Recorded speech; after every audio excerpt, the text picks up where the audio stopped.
Amigos, gracias por seguir con nosotros. Y bueno, ya tenemos en el set de República de la Verdad al presidente del Partido Quisqueyano Demócrata Cristiano, el PQDC, Elías Wessing, también diputado al Congreso Nacional. Bienvenido, Elías. Muchas gracias, Roselvi. Encantado de estar en tu programa.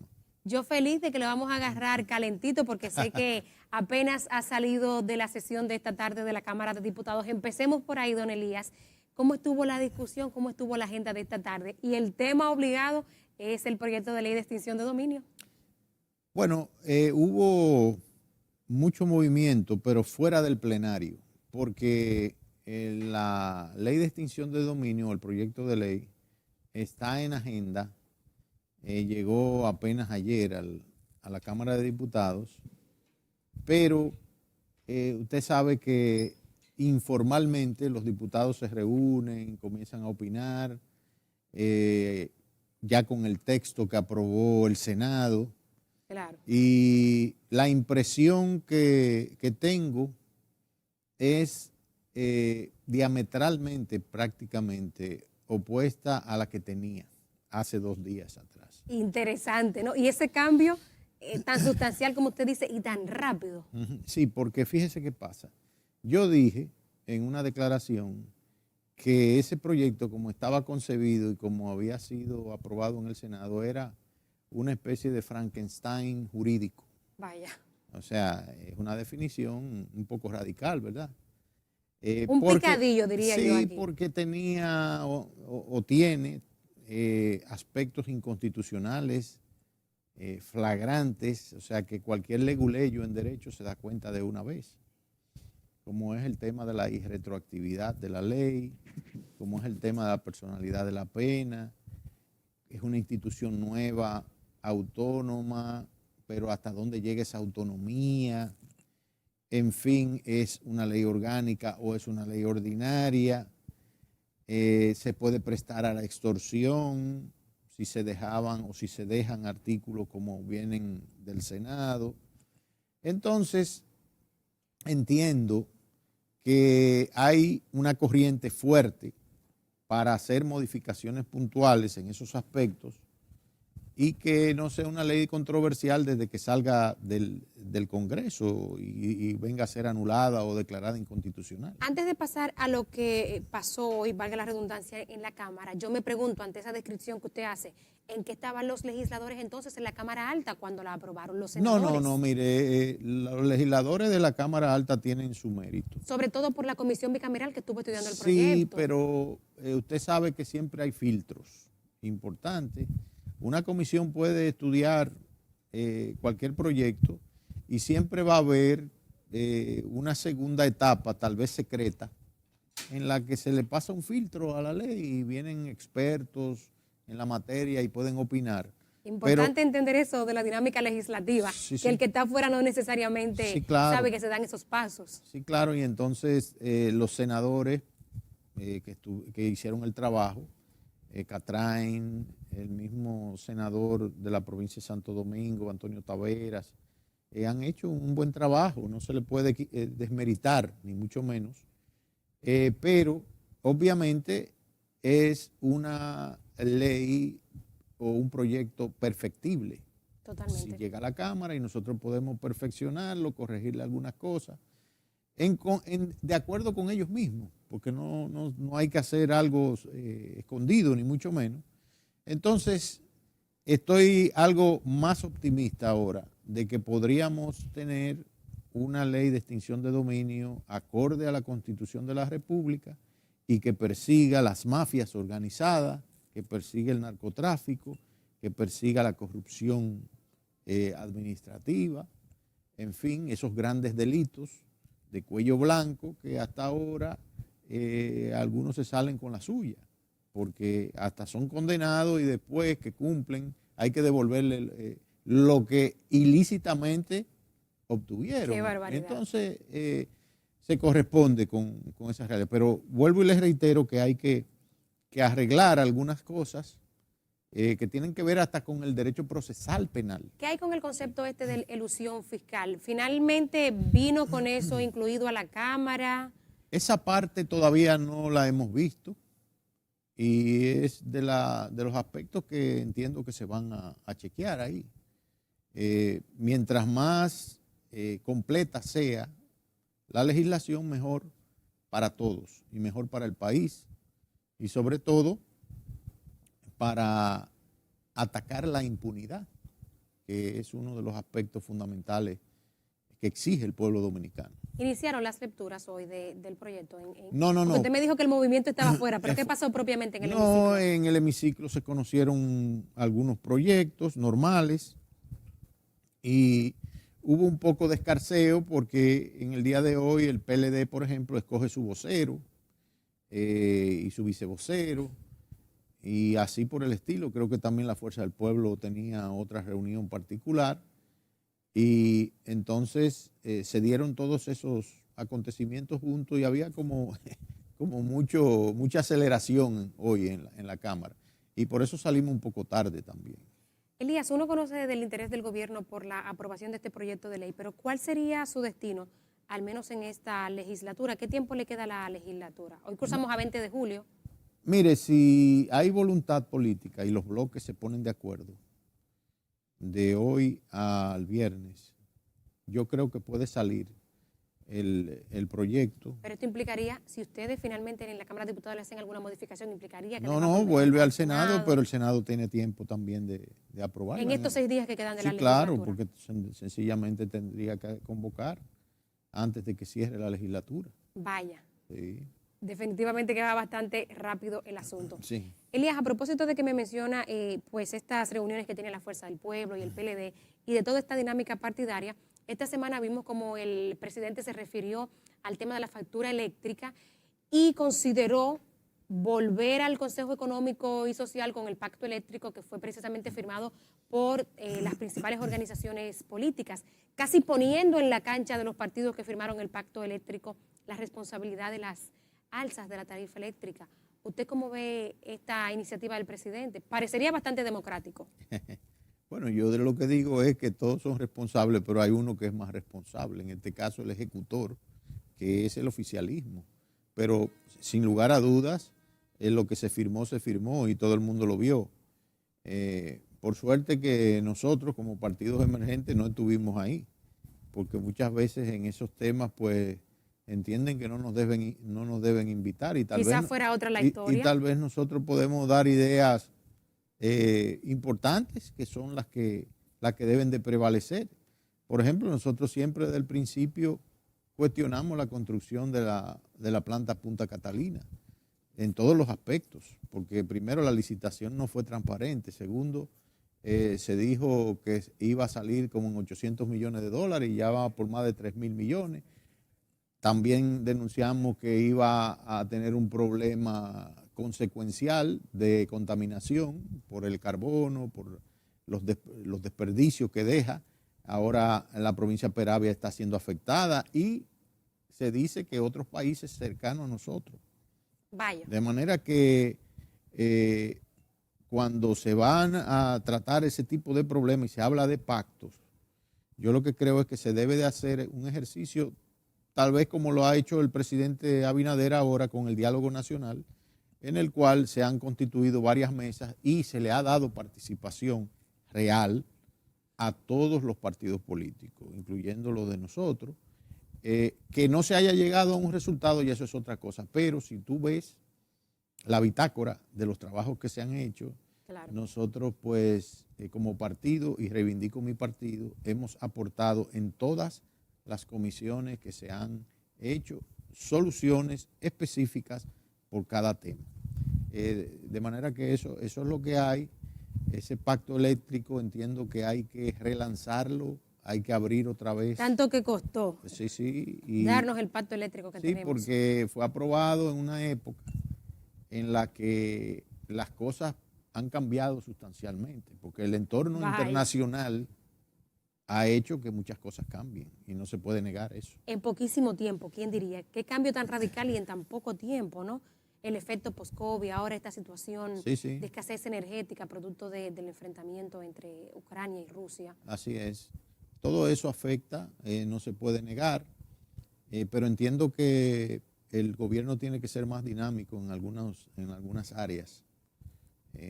¿Cómo en cuáles? Bueno, yo diría que este asunto de los impuestos.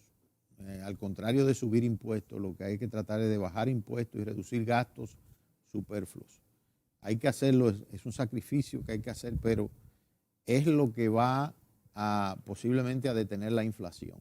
Porque cuando tú bajas impuestos, tú estás incentivando los negocios del pequeño, del mediano empresario.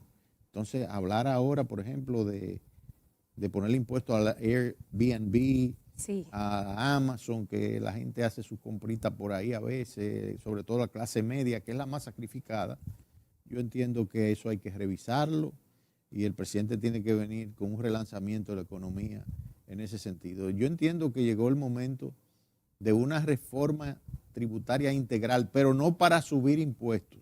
Hay Oye, países bien, como México, Elías, donde Airbnb le paga impuestos. Yo recuerdo en una información que leí hace algún tiempo que para el 2019 pagaron, me parece que 200 millones de la moneda mexicana, Airbnb, al Estado mexicano. lo que sucede es que a veces nosotros ponemos la carreta delante de los caballos. Nosotros tenemos que regular ese negocio. Ah, eso Después que sí, se que regule el regulación no hay negocio, aquí. después que se regule el negocio, que usted ponga reglas. Porque yo, por ejemplo, tengo que protestar por algunos alquileres que se le hacen en condominio a gente que traen animales al condominio y una serie de cosas que Y el afectan a los alquiler en vecinos. dólares, que aquí no hay nadie que haga nada. Exactamente, entonces todo eso hay que regularlo y después cuando usted tenga eso organizado, entonces hable de poner, pero hábleme de un impuesto que la gente no lo proteste, que se comience, a veces se quiere recaudar drásticamente y entonces usted lo que daña es la gallina de los huevos de oro, como dice. ¿Quién diría, Elías, que hay muchos dominicanos que piensan que nosotros tenemos muchísimas legislaciones, que aquí hay muchísimas leyes, que para qué más leyes, que lo que hay es que cumplir lo que ya están? Pero fíjense cómo usted pone un ejemplo de un sector bastante dinamizado y que no está regulado, como es el de los servicios electrónicos. Mira, el otro día hablaba con un abogado muy prestante de este país que me hablaba de que tenía un cliente y estaba interesado en saber si había una ley que regulara o reglamentara el tema de los ascensores en los condominios, del transporte eléctrico en el condominio. Y descubrí, Qué especializado, ¿no? y Este tema. descubrí así mismo, porque el cliente le pidió que quería Claro. saber, y descubrí que en el Congreso hay precisamente un proyecto de ley en ese sentido, que lo sometió, no recuerdo qué legislador, pero fue en el 2018, y entonces lo vamos a rescatar para ver si lo discutimos, porque es interesante. Ese tipo de legislación es la que debemos trabajar siempre. No, pensar, vuelvo y digo que hay muchísimos aspectos que aún están sin regular y la gente piensa, usted diciéndome también de los aportes que ha estado haciendo el PQDC, de todo el trabajo legislativo, y hay gente que todavía sostiene que el Congreso Dominicano es uno de los más improductivos de la región. ¿Qué pudiera haber de cierto en esto? Mire, eso es muy injusto, se lo digo con mucha sinceridad. Ahí en ese Congreso se trabaja, ahí hay 121 congresistas nuevos, Vaya, jóvenes la mayoría. Y de 190, ¿no? sí, de 190. Y yo le puedo decir que trabajan como mulos muchas veces. A veces usted va a hacer cualquier diligencia a las 7, a las 8 de la noche en la Cámara de Diputados y están reunidos en una comisión o cabildeando una serie de cosas o trabajando proyectos. Esa es la verdad. Esa es la verdad. Por eso a mí no me gustan esas generalizaciones. Usted tiene que decir las cosas, pero también decir que hay cosas que se hacen bien.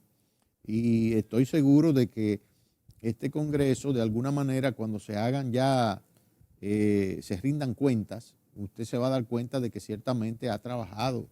Y la presidencia del licenciado Pacheco, Alfredo Pacheco, ha sido muy positiva. Ha manejado la mora legislativa, la ha atacado fuertemente. Fíjese que por bloques, en 2 sesiones hemos aprobado muchísimas resoluciones que estaban estancadas ahí y otras de las que salimos que tenían años ahí. O sea que se está organizando realmente la agenda legislativa. Hay que esperar ahora para el 16 de agosto, como uno ve tradicionalmente todos los años, algunos medios que hacen sus reportes de la cantidad de resoluciones o proyectos que sometieron los legisladores, ¿no? Para sumar ahí y sacar resultados quizás de la productividad individual de cada uno de los miembros de la Cámara. Correcto. Pero sin duda que el trabajo que hacen las comisiones, y usted bien que lo explica aquí, es bastante. Sí, sí, sí. No, y los días que no hay sesión estamos ahí trabajando. Elías, a propósito de resoluciones, hay una que, bueno, mañana 21 cumple justamente un mes de que usted la presentó, que fue esta resolución, pues, para solicitar al presidente Abinader la construcción de una cárcel, una prisión en la Isla Beata. Pero de ese tema quiero que conversemos al regreso para que nos dé detalles de qué es precisamente lo que usted tiene en mente para la Isla Beata, si el presidente, bueno, primero si la Cámara y luego el presidente pues acceden Correcto. a esta solicitud. Muchas gracias. Amigos, a ustedes no se despeguen. Amigos, estamos de vuelta en República de la Verdad y habíamos dejado una pregunta sobre la mesa a don Elías Wessing, precisamente sobre este proyecto de resolución que sometió hace ya algunas semanas para solicitar al presidente Abinader la construcción de una cárcel en la Isla Beata. Cuéntenos de eso. Mire, ese es un proyecto de resolución, como muy bien usted dice, sometido por el PQDC, PCR y BIS, por el bloque en el cual nosotros hacemos vida legislativa. Y no es un proyecto improvisado. Nosotros hemos estudiado el tema. La segunda vez que yo fui legislador, fui presidente de la Comisión de Control de Drogas. En esa ocasión nosotros viajamos a Israel, invitados por el gobierno de Israel. Vaya. Y tuvimos la oportunidad allí, y fue para eso, para ver las cárceles, el sistema penitenciario de Israel. Nosotros visitamos la cárcel de Ayalon, así como suena, A-Y-A-L-O-N. Ayalon. Ayalon, que está en el norte de Israel, cerca del valle de Megiddo, donde dice la Biblia que se va a escenificar la batalla del Armagedón. Muy interesante todo. Entonces, ¿qué yo vi ahí? ¿Qué vimos la comisión? Una cárcel modelo, verticalmente construida, con un espacio bastante amplio, con diferentes pabellones. Un pabellón de presos condenados a determinados años, de 5 a 10 años, otro pabellón de 20 a 30 años y un pabellón de alta seguridad. ¿Qué vi ahí? Vi que los presos trabajaban, tenían oficio, hacían hasta piezas de aviones. Vaya. Esos aviones que uno se monta, esos presos. ¿Hace cuánto tiempo eso, Elías? Estamos hablando de 2001, 2002. Vaya. Entonces, estamos hablando de que ahí había miles de presos. Y estos presos estaban en un ambiente en el cual hasta los pasaban de un pabellón a otro si progresaban en su comportamiento.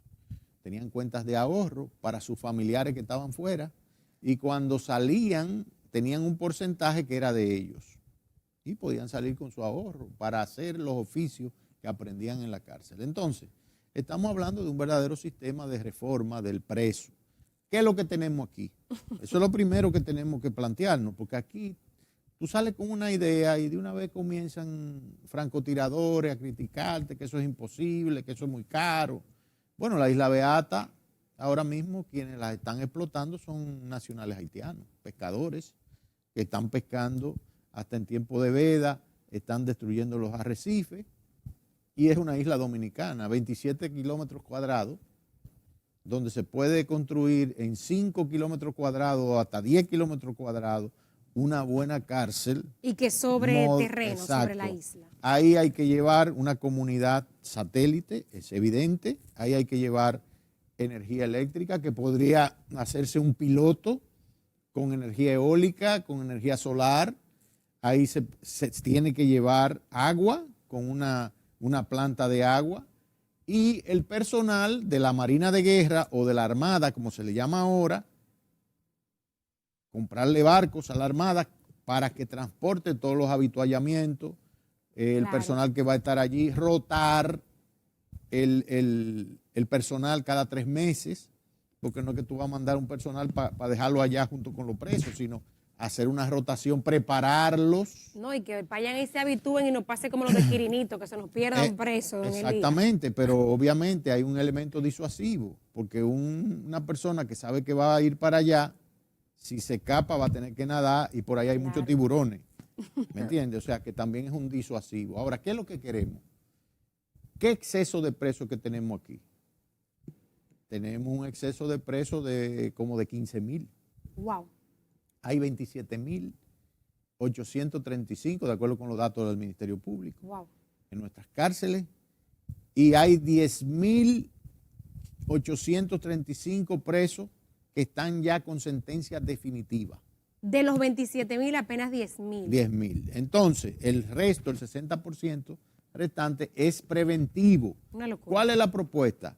Se hace la cárcel, se hacen la beata, como estamos diciendo, y se sacan los 10.000 presos que ya están condenados con pena de 5, porque también no son los que tienen un año de condena, ni 2, de 5 años en adelante, se llevan allí.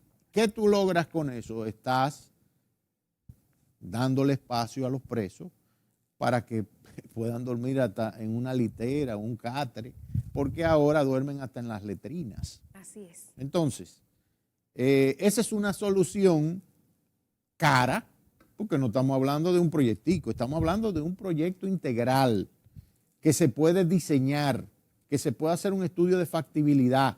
Haciendo el estudio de factibilidad con expertos, si dicen, bueno, aquí no se puede hacer por una serie de factores, esto, por lo otro, bueno, pues se hace en otro sitio. Pero al menos se analiza la propuesta. Pero claro, porque ¿no? eso es lo que nosotros queremos, que se resuelva el problema realmente. El principal problema es el de la rabalización de nuestras cárceles. Una cárcel que debe albergar 150 presos. ¿Tú sabes cuántos presos tiene? 500 y 600 presos. Dios mío. Entonces, ¿cómo va a ser eso? ¿Cómo van a salir ellos reformados de ahí? ¿De qué plan de reforma penitenciaria que me están hablando? Plan de nada y reforma de nada, Exactamente. sin duda. Ese es un proyecto que tú lo diseñas y pueden venir hasta inversionistas extranjeros. Hay 2 o 3 pedernales que hay que explicarle que eso no es anacrónico, porque hasta de turismo puede servir. A ver, porque pertenece al Parque Jaragua, según tengo Sí, entendido. claro, la es una ley. Es un área protegida, Es un ¿no? área protegida, pero con otra ley, si el gobierno entiende que es estratégica la construcción, se deroga. Sin Porque duda. ahora mismo eso no se está, vuelvo y te reitero, los haitianos son los que se están aprovechando de la isla. Ah, que ahí Trujillo tenía una cárcel para torturar presos. Bueno, pero ¿qué tiene eso que ver con la propuesta que nosotros estamos haciendo? Porque nosotros estamos diciendo que se lleven los presos y se tiren allá en 4 paredes. No, no, no, no, no. Es una solución humana, humanitaria que estamos pidiendo. Don Elías, la producción me indica que se ha terminado el tiempo. Hay un tema que todavía nos queda en la agenda y eso nos obliga a una próxima cita, y es los trabajos que están haciendo la Comisión Permanente de Junta Central Electoral que usted preside en la Cámara de Diputados. Pena que se nos ha terminado el tiempo, pero ese tema queda en agenda sin duda para una próxima visita, y a propósito de la próxima legislatura también pudiéramos ver ese tema. Cómo no, con mucho gusto. Gracias. Muchísimas gracias a Elías Wessing, diputado al Congreso y presidente del PQDC. A ustedes, amigos, gracias por estar con nosotros. Será hasta mañana.